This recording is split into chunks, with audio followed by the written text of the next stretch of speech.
नमस्कार दोस्तों, स्वागत है आपका आपके अपने YouTube चैनल पर। तो दोस्तों, जैसा कि दोस्तों आप सबको पता होगा, सीईटी के पेपर हो चुके हैं चारों पारियों के स्नातक स्तर के नॉर्मलाइजेशन को लेकर। हालांकि मैंने कल अपडेट कर दिया था कि किस पारी में दोस्तों आपका नॉर्मलाइजेशन होगा, ये बोर्ड डिसाइड करेगा। अब दोस्तों जो अपडेट आ रही है कि किस पारी में दोस्तों नॉर्मलाइजेशन से अंक बढ़ेंगे और किन पारियों में नंबर कम होंगे। बाकी आप भी कमेंट कर सकते हैं मुझे। तो दोस्तों इस वीडियो में बताऊंगा कि किस किस पारी को फ़ायदा होगा और कट ऑफ में नॉर्मलाइजेशन से कितना बदलाव होगा, क्योंकि कट ऑफ से दोस्तों काफ़ी सारे छात्र ऐसे होंगे जिनके 40% से नंबर कम होंगे, लेकिन नॉर्मलाइजेशन की वजह से वो क्वालिफाइड हो जाएंगे, अंक बढ़ जाएंगे। वो भी इस वीडियो में आगे बताऊंगा। कुछ स्टूडेंट ऐसे होंगे जिनके 40% नंबर होने के बावजूद भी उनके नंबर कम हो जाएंगे और वो सीईटी से बाहर हो जाएंगे। हालांकि खुशखबरी ये है कि सीईटी हर साल होगा। 5 साल के लिए वैलिडिटी या 3 साल की जो वैलिडिटी की जाएगी सीईटी की, वो उनके लिए है जिनका एक बार सीईटी पास होने के बाद उनको दोबारा से सीईटी नहीं देना पड़ेगा।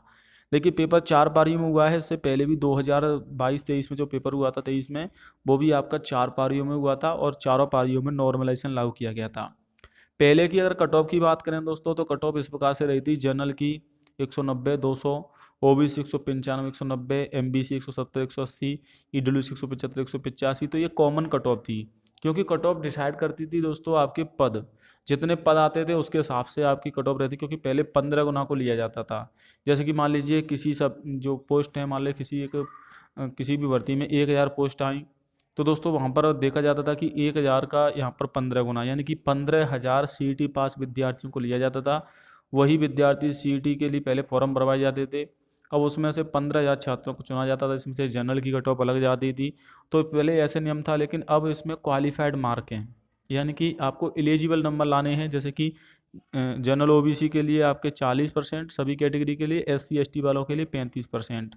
तो आप 40% का अगर करोगे तो यानी कि आपको 60 क्वेश्चन आपके सही होने चाहिए दोस्तों इसमें, यानी कि दोस्तों आपके 120 नंबर आने चाहिए। अब जिन छात्रों के दोस्तों फिक्स 40 क्वेश्चन सही हैं या फिर दोस्तों 120 नंबर आ रहे हैं, वो छात्र कंफ्यूज हैं कि उनके कहीं नॉर्मलाइजेशन नंबर कम तो नहीं हो जाएंगे या फिर उनके नंबर बढ़ेंगे। देखिए, जो 4 पारी पेपर हुई थी दोस्तों, उसमें तीसरी और चौथी शिफ्ट में अपडेट आ रही है कि बोनस अंक मिलने वाले हैं। तीसरी और चौथी शिफ्ट का पेपर है वो टफ बताया जा रहा है।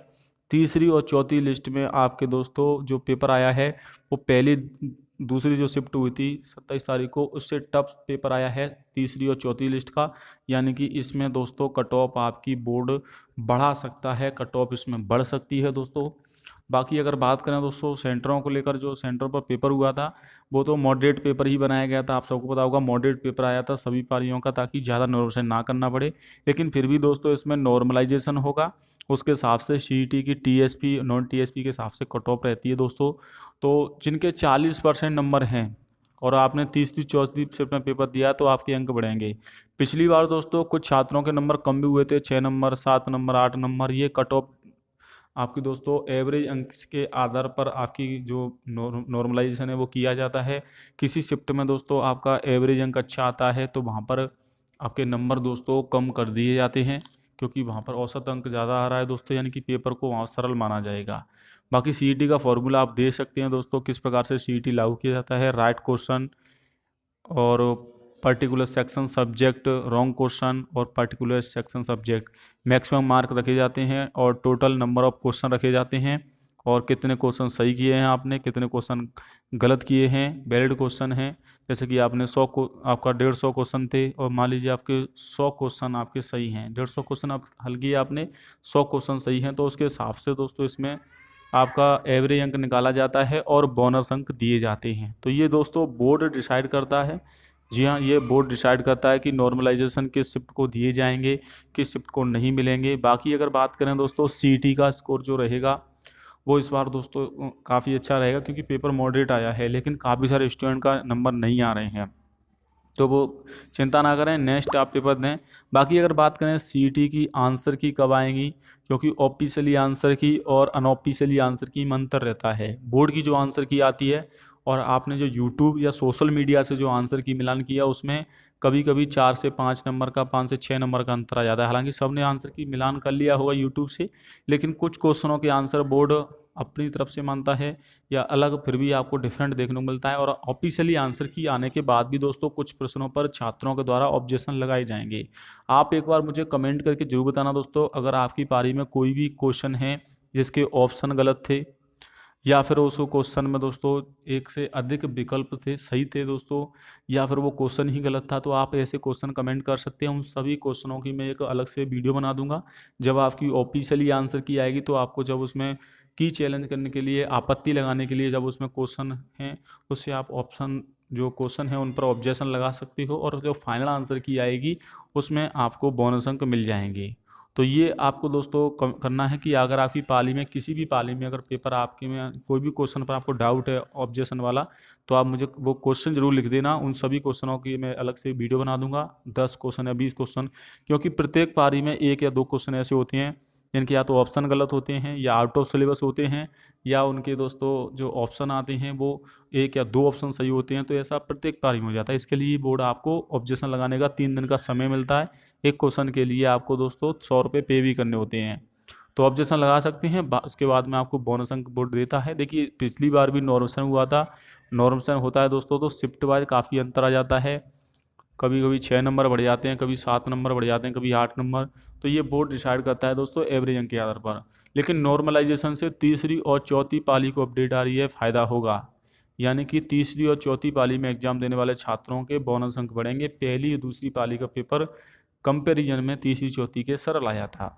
बाकी आप भी कमेंट करना कि क्या आपको पेपर कठिन लगा था या सरल लगा था। अगर आपने एग्जाम दी है, वीडियो को आप जरूर शेयर करें दोस्तों। अब सीईटी की बात कर लेते हैं, रिजल्ट की।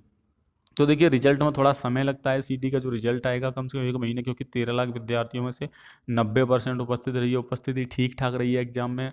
बड़ी संख्या में छात्र एग्जाम देने गए, छात्रों में क्रेज रहा है, क्योंकि इसके बाद काफ़ी सारी जो भर्तियां हैं, 11 भर्तियां आने वाली हैं, जिसमें पटवारी की भर्ती, एलडीसी की भर्ती, जिलेदार की भर्ती, और इसके अलावा दोस्तों आपकी जो छात्रावास अधीनस्थ ग्रेड 2 की भर्ती है, और भी काफ़ी सारी भर्तियां हैं, जेल वार्डर की भर्ती, ये सभी भर्तियां आएंगी। तो बोनस अंक आपको मिलेंगे तीसरी चौथी शिफ्ट में। नॉर्मलाइजेशन से काफ़ी सारे छात्रों के नंबर भी बढ़ जाएंगे, जिनके 40% में 1 या 2% नंबर कम है, 2 नंबर कम है, 3 नंबर कम है, 4 7 नंबर तक कम है, तो 7 नंबर तक के बोनस इसमें मिल जाते हैं। तो दोस्तों ये आपका लक है कि आपने जिस शिफ्ट में पेपर दिया है उसमें अंक बढ़ेंगे कम होंगे, वो बोर्ड डिसाइड करेगा एवरेज अंक के आधार पर। लेकिन तीसरी चौथी में आपके बोनस अंक मिलने वाले हैं। तो ये पूरी जानकारी है राजस्थान सीईटी के एग्जाम को लेकर। फिर भी कोई डाउट है तो आप मुझे कमेंट करके पूछ सकते हैं। जिनके दोस्तों 40% नंबर आ रहे हैं, जो कमेंट कर रहे थे कल की वीडियो पे कमेंट किया, जिनके 40% नंबर हैं, यानी कि 300 में से 120 नंबर आ रहे हैं, 60 क्वेश्चन सही हैं, उनका सीईटी पास है। जी हाँ, उनका सीईटी पास है। अगर SC ST वाले हैं तो आपको 35% ही लाने हैं, उस हिसाब से आपके और नंबर कम हो जाएंगे। तो ये है पूरी जानकारी राजस्थान सीईटी को लेकर। और वीडियो को शेयर जरूर करें दोस्तों, चैनल को भी सब्सक्राइब कर लें।